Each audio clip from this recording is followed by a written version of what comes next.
à comprendre cela, il faut réaliser que donc on distingue dans le scoutisme deux choses.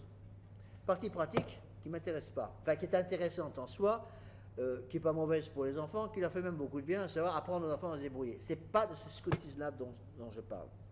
Je parle de la philosophie qui est derrière l'influence de Baden-Powell et derrière Baden-Powell, Elena Blavatsky, à savoir Elena Blavatsky, la société philosophique et surtout le rôle qu'a joué là-dedans Annie Besant. Il faut savoir que Annie Besant est celle qui a fondé le louvetisme.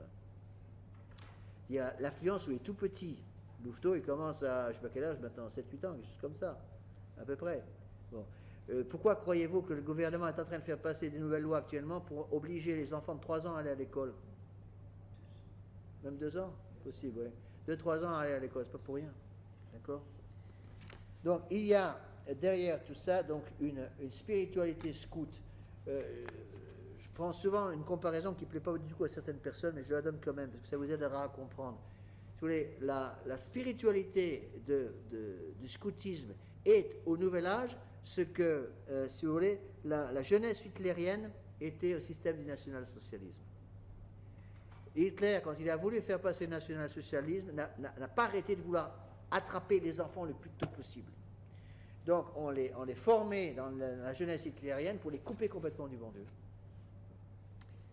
Donc ça, il faut connaître et bien savoir toutes ces choses-là.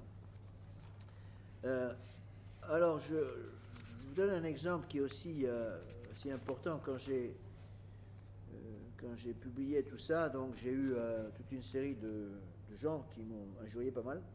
Et entre autres, des gens qui me disaient, vous ne connaissez rien au scoutisme. Donc, parlez pas de ce que vous ne connaissez pas. Alors, une fois, j'ai dû leur clore le bec. Et je leur ai clos le bec avec une chose qu'ils connaissaient bien sûr pas du tout. C'est que dans le scoutisme, il y a une chose qui s'appelle la totémisation. Bon, ça, c'est quelque chose de purement maçonnique. On cache les identités derrière des noms. Bon, en général, des noms d'animaux.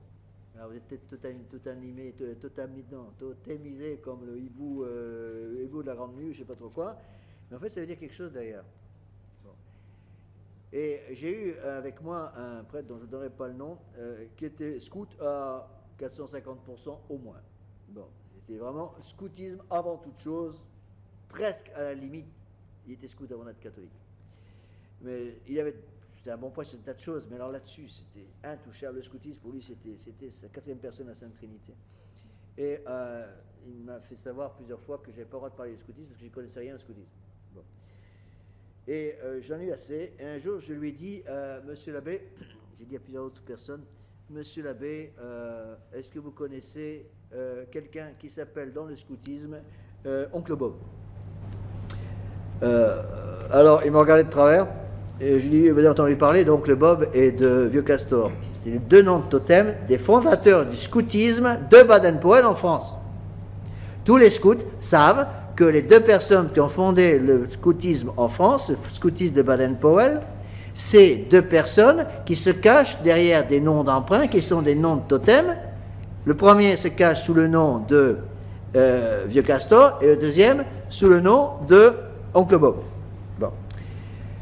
Vieux Castor a fait connaître le scoutisme dans le monde entier, toujours en train de voyager. Celui qui a en fait dirigé le scoutisme en France, l'implantation du scoutisme de Baden-Powell en France, surtout après la Deuxième Guerre mondiale, et même avant, c'était donc celui qui se cachait sous le nom de Oncle Bob. Alors j'ai regardé mes scouts en face, cet abbé en face, je lui ai dit, est-ce que vous connaissez le vrai nom d'Oncle Bob? Il ne connaissait pas. Je peux vous le donner, il s'appelait Robert Lafitte. C'était mon grand-père. Bon. Je ne suis pas fier du tout, mais c'est un fait. Bon. J'ai toute une série de gens très bien dans mes ascendants. Pierre de Guillebon m'a dit il n'y a pas longtemps que j'avais parmi les membres de ma famille des pirates qui faisaient du trafic d'esclaves pendant la guerre des États-Unis. Enfin, des gens très très bien. Bon, je ne suis pas particulièrement fier d'eux, mais c'est des faits. Donc j'ai été formé parce que mon père a été imprégné de ces idées-là de son père. Donc mon grand-père a fait passer dans tous les membres de sa famille ces idées-là, qui sont vraiment les idées de la société philosophique. Bon, espérons qu'il s'est un peu converti à la fin de sa vie, Dieu merci.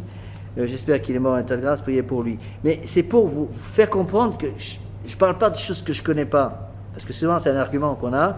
Et par exemple, mon grand-père, donc Robert Lafitte, avait à l'époque, après la Deuxième Guerre mondiale, il a récupéré un château de famille, un château qui est le château de ma famille, à Verberie, près de Verberie, donc dans l'Oise.